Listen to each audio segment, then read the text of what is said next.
Episode 7. The Fall. What I'm getting at is, I don't think there's a place for the Vatican spies at the nests. Words hissed like acid burning skin. Nova stopped breathing. Vesper got up, took a step closer, but remained in the shadow. She folded her arms across her chest and tilted her head to the side. Well, are you going to deny it? Make up some excuses?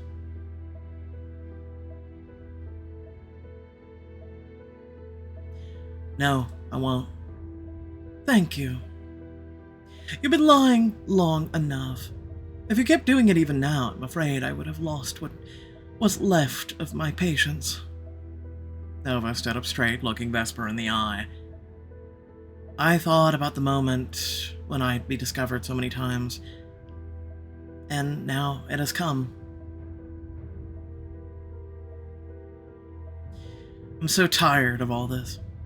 Any feelings tormented her soul, but she couldn't grasp a single one. It was all too much. Her whole life was too much. The other's loyalty path. I've realized I no longer want to serve the Vatican. I just needed time to figure out what to do next. Figure out what this means for me, my relationship with my father. But it seems like I don't have any time left. If I'd confessed to the Incineration Alliance, everything could have turned out differently. But what's the use of thinking about it now? I can only hope that I'll be able to convince Vesper and everyone else that I'm actually on their side. Nova shook her head, her lips involuntarily stretched into a bitter smile as she looked back at Vesper.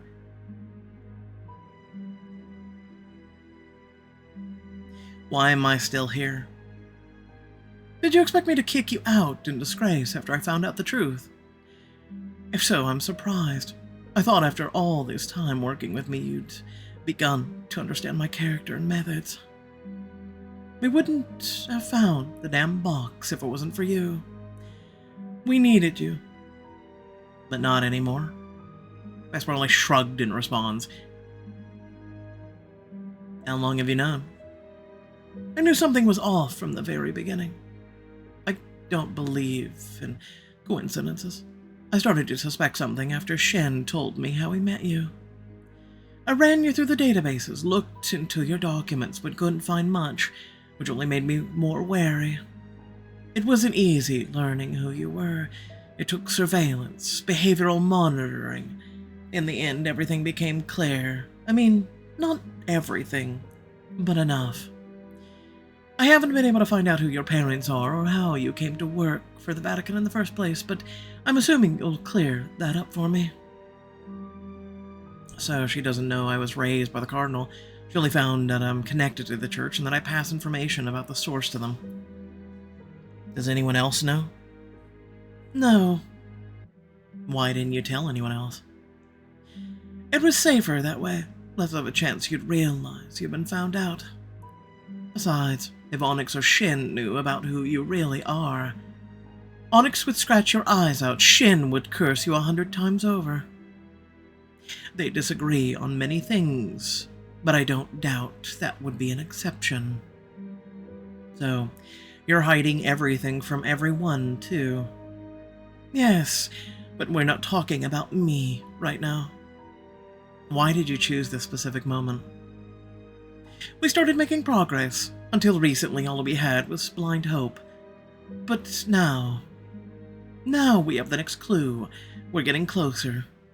I could afford for you to tell the church everything before. I thought of it as a price for your gift, a price I was willing to pay. And now the stakes are higher. Precisely. I don't know how soon we'll find the source, if we find it at all. But I can no longer keep a spy around, someone who's condemned her own people to centuries of oppression. Nova took a deep breath and breaking down from the weight of guilt that lay on her heart. I'm sorry. I didn't know how to tell you. I wanted to, I really did, but she sniffed, trying to find the right words. Vesper's gaze remained cold. A knock on the door interrupted the short pause. Both women flinched. Nova, are you all right? Vesper caught a disapproving glance at the other woman, but kept silent so as not to betray her presence. I'm fine, Onyx. We'll talk in the morning, okay? But whatever you say. Good night. They heard the soft retreating footsteps. The catcher returned her attention to Vesper.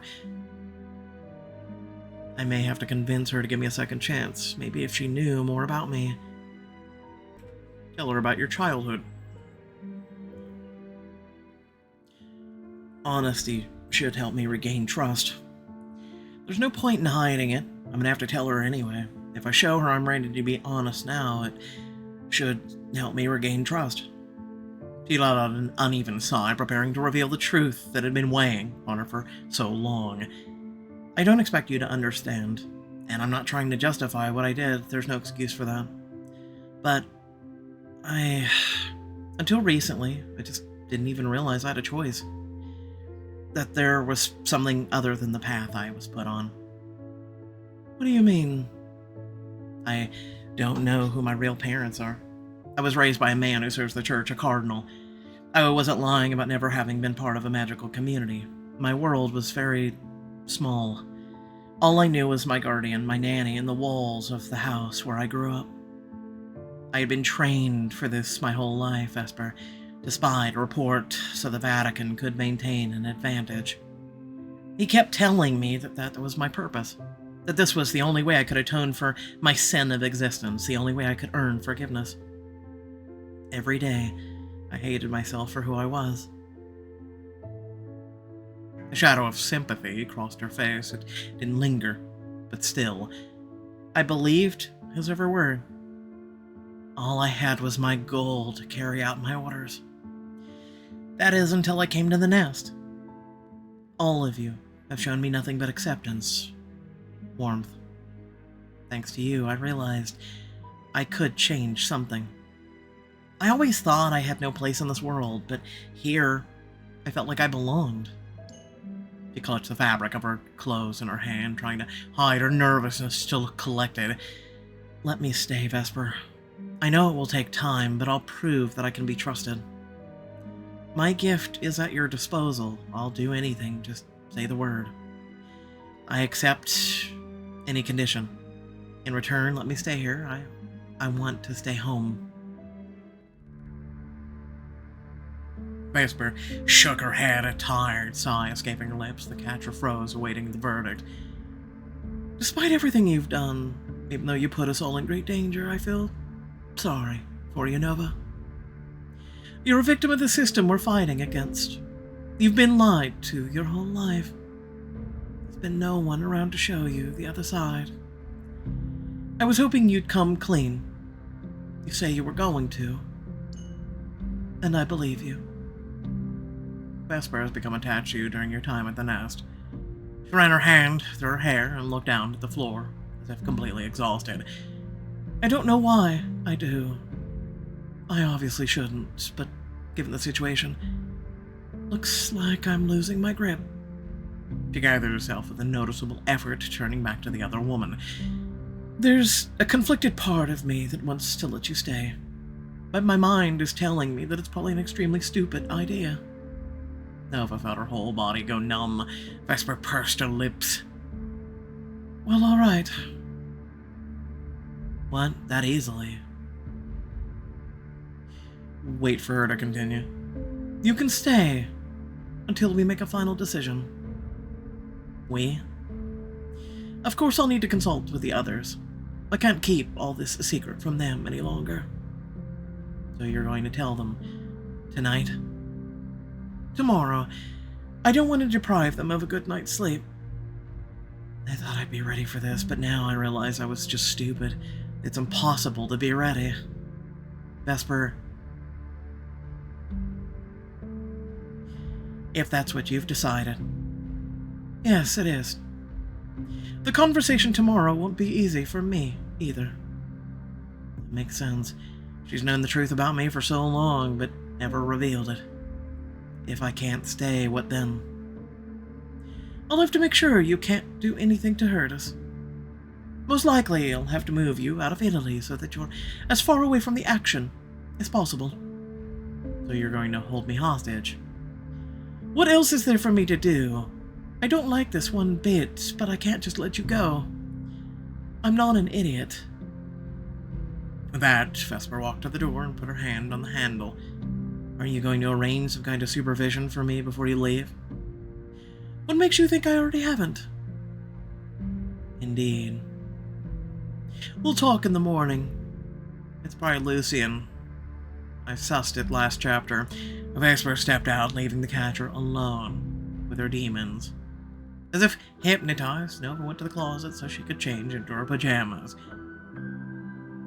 Secrets of silence, whispers of the night, dreamless slumber. I'm just gonna go with basic pajamas. Climbing into the cold bed, she gathered the blanket, wrapped it tightly in her arms. My entire life could collapse tomorrow. Nova stared into space. Vesper knew all this time she knew, and she didn't say anything. Well done, Nova. Good job, Nova. You work hard. Thank you. I can hardly imagine the Incineration Alliance without you. Has she ever been honest with me, or was she just pretending? I can't blame her. If I hadn't lied, she wouldn't have had to either. Loneliness giggled somewhere in the darkness. It grabbed her with its sticky claws, clamped her mouth shut. Soon, you will be mine again. I won't. They won't leave me. They will let me stay. Only I'm going to have to sacrifice my father for this, and my friendship with Renata. He's not my father, not like him, but would he be able to leave his faith behind? Nauseous rose in her throat. Nova tossed and turned for another hour, then 2, then 3. She felt as though she was about to crumble, turn to dust. She kept imagining how much everything would change, drowning in images that she couldn't ward off. Onyx won't want to look at me ever again. Talus, too. If I could at least tell them everything myself. Maybe 74 diamonds. That's all I gotta say. It's getting late or early, but I won't be able to sleep if I don't do this. I have to confess everything myself. It's the right thing to do. Determined to finally face the consequences of her actions, Nova got out of bed. She looked around, remembering Vesper's words about supervision. I wonder if she cast spells. Maybe found small animals with presence, like Exoric Akira. Mary the spider made her shudder, and she hurried to chase it away. Well, I'm not leaving the nest, so everything should be fine, probably. She left the room quietly. I'm telling you, it's Lucian in the shadows. After knocking on Onyx's door and getting no response, Nova decided to check Talus's room.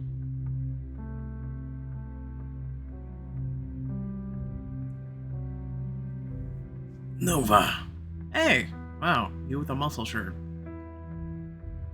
Onyx was Talus, as suspected. She immediately rushed to the door. You're here. Thank presence. I didn't know what to do with myself. What happened? Why do you feel so hurt? Her worry filled the witch's entire consciousness, almost overpowering her own feelings. There's something I need to tell you. The pair led her into the room, sat down on the mattress. Talus settled next to her, and Onyx sat on the floor opposite them. They both looked at her in a way that made her heart flutter and her mind blur. Nova put her elbows on her knees and hid her face in her hands. Hey, it's okay. Talus gently touched her wrist. Onyx ran her fingertips over her arm. Whatever it is, we will help you figure it out, Mouse. No, you're going to hate me. Have you gone mad? You're my fiddler. And you saved my life. You'll have to try really hard to make me hate you. The catcher shook her head. She was already deeply regretted her decision, but promised herself she'd stop being a coward and do what she came to do. I bet I can do that. Her sadness and shame suddenly sharpened, turning into anger at herself and at them. Where did that blind trust come from? How could they be so sure? They didn't even truly know her, they only thought they did. Inhale, and then the truth. I work for the church. Time froze. Their silence was long, unbearable. The Vatican sent me here to keep an eye on the Alliance and report on the search for the source, which is what I've been doing all this time. You mean? I'm a spy, a traitor to her own people. My mission was to prevent others from taking over the source. Onyx swallowed. So that's what's been bothering you all this time? Wait, you're saying you knew how it would end, and still went through with the binding ritual? You still... And everything that happened between us. She cast a helpless glance at Talus and then put her hand on her chest as if to make sure she was still breathing. Nova got up, walked to the center of the room. She couldn't stand being so close to them. Nova, why are you here? I wanted you to hear everything from me. Tomorrow Vesper will tell the others, and together you will decide my fate. How could you? The church wants to wipe us off the face of the earth. And you helped them? Voluntarily? Maybe you should tell her the same story you told Vesper, just saying. It's not that simple. No, that's BS. You're either on our side or you're on theirs. Listen to my feelings, Onyx. Does it really seem like I did this with a light heart? You obviously don't know the full picture. The witch's eyes were burning with tears. She didn't know what to do with herself. She didn't know where to run. I'm sorry. I'm really, really sorry. Talus pursed his lips. Onyx glared at her. Nova smiled wryly, feeling as if she were drowning, but somehow couldn't reach the bottom. The desire to burn her out her own soul stirred in her chest like a slippery worm. She ruined everything with her own hands. It didn't matter that she switched sides. What kind of fool would trust their heart to spy, even a former one, to a woman who almost ruined the lives of so many people, to a liar? I guess I win the bet. Too afraid to hear a response, she left, closing the door behind her.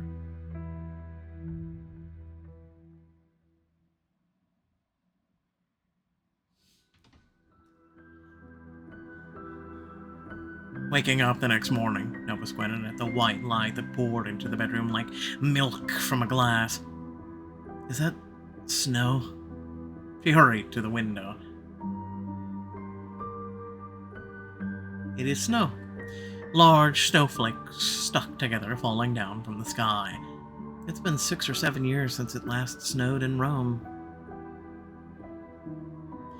It's beautiful. She wrapped her arms around her shoulders, but her own touch caused an unpleasant tremor. I need to get dressed. Someone will probably come for me soon. Martha. Quickly, get away before Superman and Batman hear the word Martha. Wilmot. Anne. My all outfit.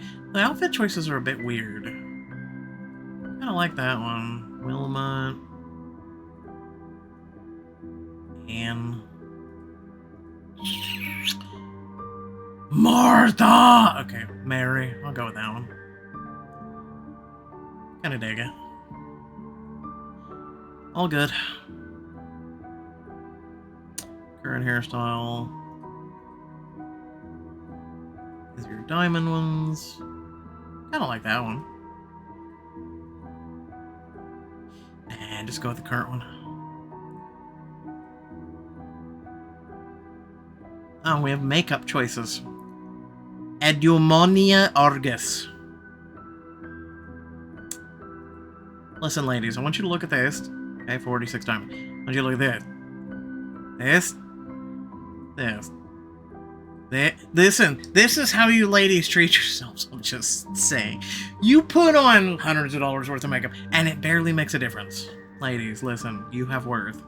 It just is not what the pharmaceutical and media is telling you your worth is. All good. She sat down on the bed, folded her hands in her lap, not knowing what to do with herself. Nova looked around. That might have been my last night here. I'll be sad to leave this place.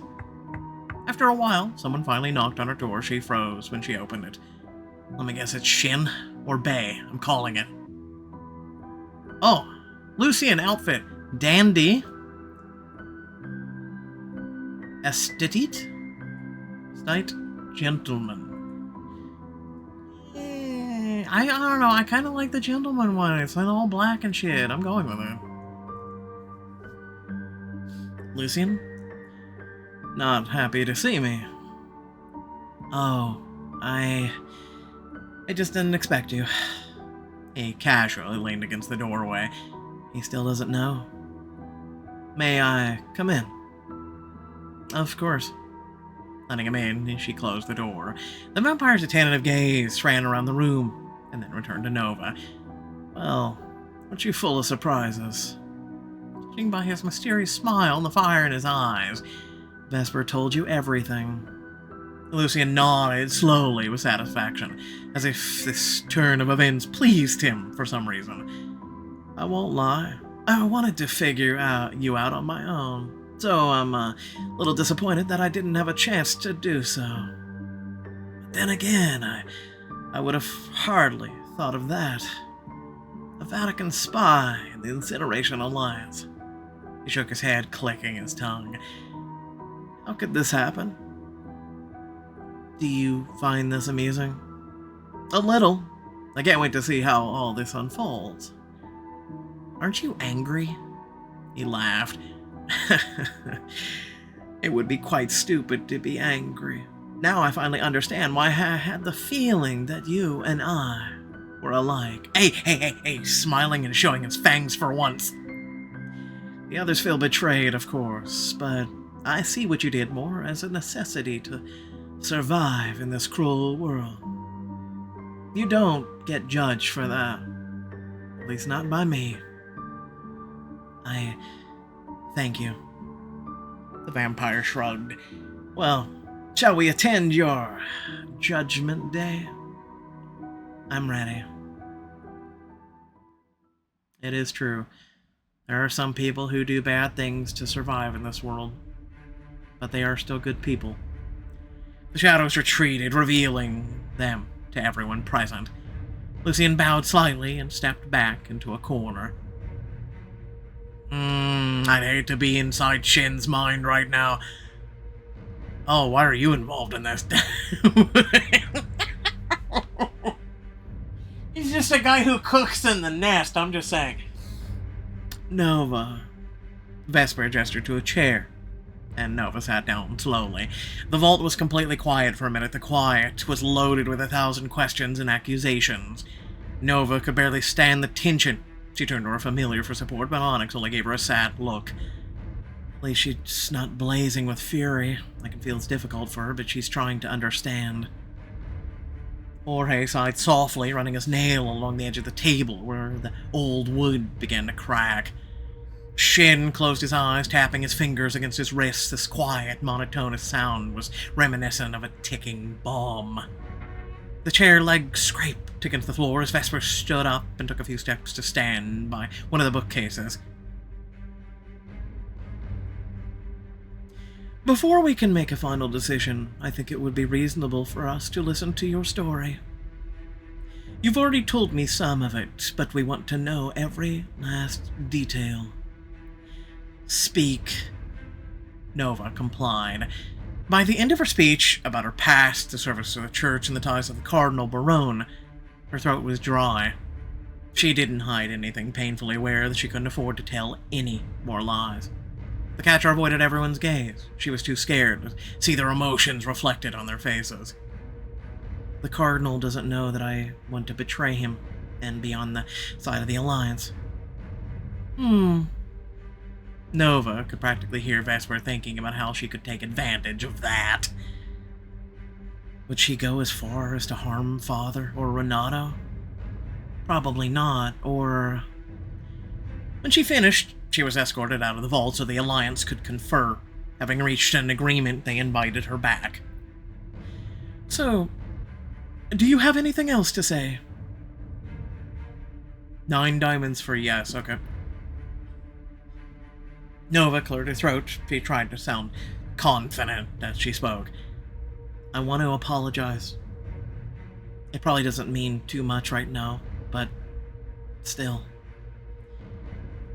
I'm sorry I caused you all so much pain. I was blind, I made all the wrong choices, and you suffered as a result. Whatever your decision, I'm grateful to you for the time I spent in the nest. You changed my life. She was met with silence, but she didn't expect anyone to say anything. Well, we've agreed to let you stay. Nova couldn't contain her sincere joy and relief, even though it was embarrassing to smile when everyone else remained so serious. You are a huge risk. Maybe an unjustified one. I'm so sick of low status. Still, we can't afford to lose a witch with such a rare gift. Not in our position. You will need further training because your successes so far have been varied. Oaths of loyalty won't cut it. You must prove your devotion through action. I will do whatever you say. What do you need?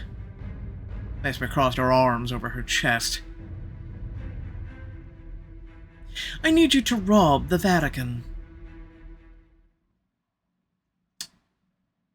Oh, okay. Alright, I accept.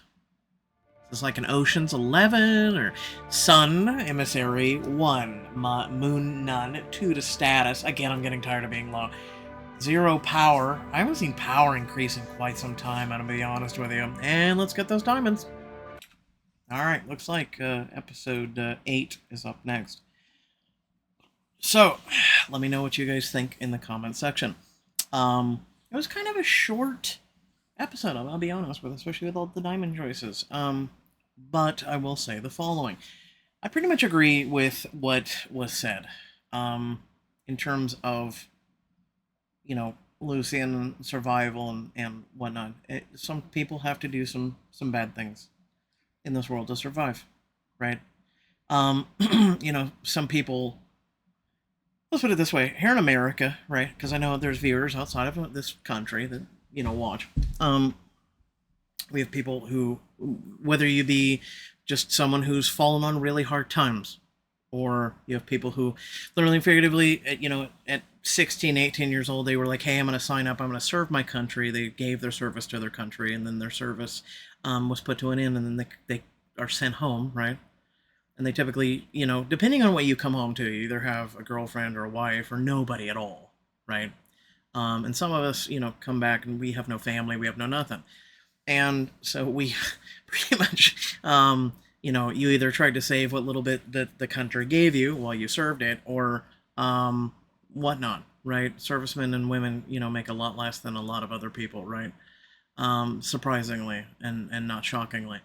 And then there is nothing to come back to. No one offers you a home for your service. No one does anything, and a lot of those people are homeless, right? And some of those people, especially depending on where they served or what they did, you know, they come back with a lot of issues, and we as a country just kind of like cast them to the side. Now, I'm not trying to guilt trip you or anything, but long story short is those people, you know, they stand out there and they panhandle or ask for money or ask for assistance or whatnot. Those people don't want to be in that situation. They really don't. And especially with the jobs and everything the way it is, and like how much everything is raised in prices, you know, since 19, literally in the last 4 or 5 years, you know, it's got pretty bad. It's got pretty bad. And so, yeah, with that being said, there's a lot of people struggling right now more than ever, right? I don't care what you hear on television, you know, which, you know, they're having a hard time keeping up and trying to, like, soften, sugarcoat the blows, but, yeah, no, you know, so people gotta, you know, even have to go into grocery stores and whatnot and, you know, maybe steal a loaf of bread or something, and it's kind of sad.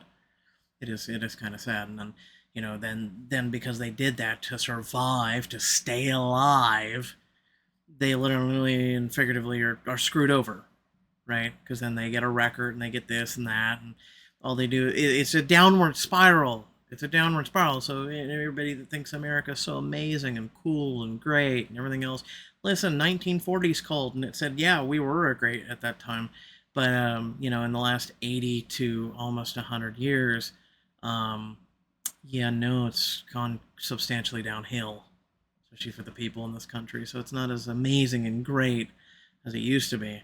And people who want to sit on one side and shout and tout on one side of the aisle and the other side, make it great again. Listen, it hasn't been great in almost 100 years, right? Like, I think at this point, just they're puppets who get in office. Anyway, thanks for watching. I just thought I'd clarify that and just say my thing. And sometimes these episodes, these chapters, stir a feeling in me. So, thanks for watching. Peace out.